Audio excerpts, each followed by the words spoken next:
Domestic violence is all about power and control. It take many different forms. It can be physical abuse, it can be verbal abuse, that's pretty common, emotional, mental abuse, even financial abuse, where the control over everything, all the finances, is taken away from that victim, and she is left feeling as though she has nothing. So I got in this great relationship with this fantastic man that I absolutely love. His issue happened to be the drugs and the alcohol. And I just didn't understand. I always blamed it on myself. Why am I so wrong? What have I done that's made him so angry? What can I do to be a better housekeeper, be a better wife? Oftentimes, an abuser will attempt to isolate the victim so that the only relationship that is left is this twisted relationship that is totally under his power. One time I remember him coming home and not even remembering anything the next day, but beating me to the point that whenever I got out of the house and ran to a gas station and all I wanted to do was make a phone call for a friend to come get my daughter, that I was abused enough that they had to call the cops because I had a concussion and my head was swollen and my throat was ripped open from being strangled, and then still I was like, okay, I understand you were intoxicated. Let's go on. In 1992, there was a murder in the parking lot at Albertsons. A husband had shot his wife, and that particular incident really rocked this community. It showed that even a community such as Park City here in Summit County could have something as horrific as a murder due to domestic violence. In particular, the ecumenical community came together to begin the Domestic Peace Task Force. In 3 years, they were able to start a shelter. How do you tell a child what a shelter is?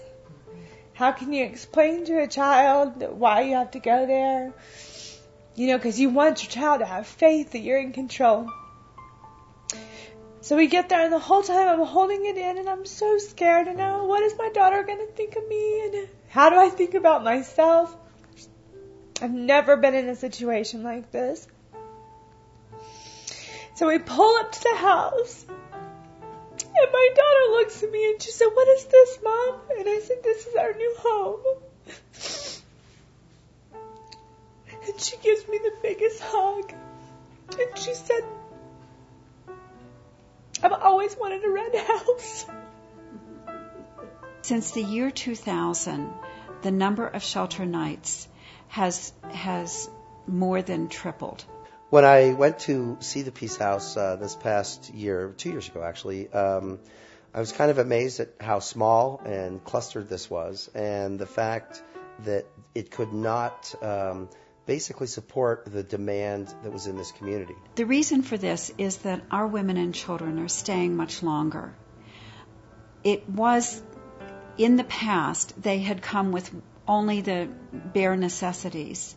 Now, because they are staying longer, they are coming with more of their belongings, preparing to stay for a longer period of time.